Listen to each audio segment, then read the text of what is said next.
Now, Afghanistan is one of the poorest economies in the world. More than half of its population lives under poverty. Over 18 million people are dependent on foreign aid and for their basic necessities. This is the story we've all heard and sympathized with. But there is another side that many of us may not know. Afghanistan has vast mineral reserves, which includes precious gemstones, copper, gold, coal, iron ore and rare earth metals, all worth over $1 trillion.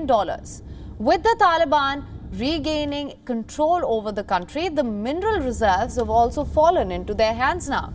Today, we talk exclusively about Afghanistan's copper reserves. A 2019 report by Afghanistan's Ministry of Mines and Petroleum put the country's copper resource as almost 30 million tons. Not just that, the country has an additional 28 million tons of copper that has not been rediscovered.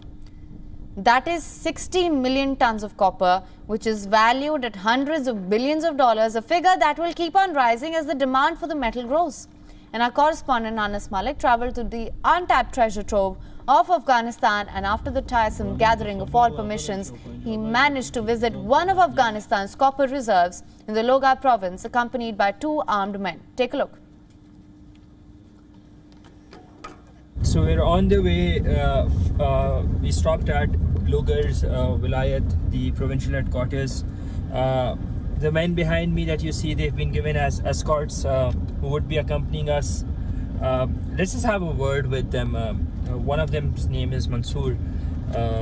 Because of the situation around the country after the Taliban takeover, it is absolutely essential to seek permission while traveling from one province to another.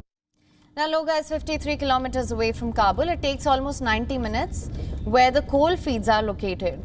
Now, drive to the location is not the smoothest one. Once you get off the highway, the off-roading gets a bit challenging here. One would see plenty of damaged mud houses on the way as well, stones lying around, resulting in quite a bumpy ride.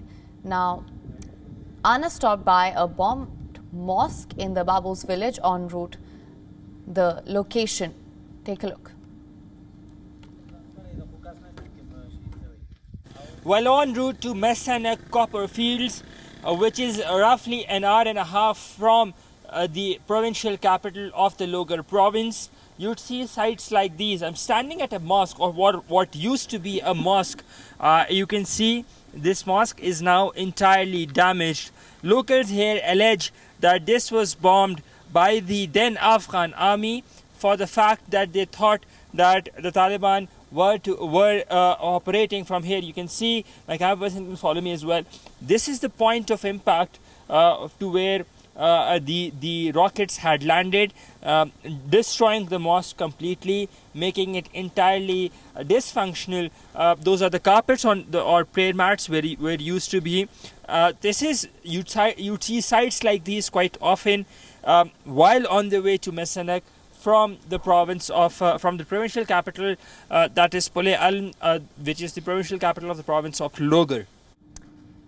Anas also talked to the caretaker of the mosque, who seemed all praises for the Taliban and the Islamic Emirate, but the body language says otherwise. Fear at the prospect of facing armed Talibs palpable on his face. 2 nights before the fall of Logar, government-backed forces bombed this vicinity. They bombed our houses, the mosque too. The Imam of the mosque lost his life. Our preference was that of an emirate, and that we wanted an Islamic system, and the previous system was not Islamic. Our prayers were that the previous system should end, and it did. Now, this area is one of Afghanistan's major copper fields. The name itself translates to the source of copper. This region is the nature's treasure chest, and it is a testament to Afghanistan's rich cultural past. There was a time when this site was flourishing with artifacts. There were Buddhist monasteries, markets, statues, which now have been turned to rubble. As of this day, Messanek lies abandoned and inaccessible. I'm standing in Anak village in Logar Province. It's roughly 60 kilometers from Kabul city, the capital of Afghanistan. The white office sort of that you see behind me is known as the base to the Anak copper field. It's an office that's usually functional, but it has not been functional for a while because of the intense flooding. The way that leads to Mesanak, the copper fields, has been completely inaccessible. You can see that there's a widened gap between the main road and the water flow that has actually swept the road away. Mesanak literally translates into small copper fields. It has 240 million tons of copper reserves that can potentially go up to an economy of 3 trillion as the Taliban have taken over, but that largely remains unexplored for the time being. Anas Malik in Logar, Afghanistan for WION World is One. WION is now available in your country. Download the app now. Get all the news on the move.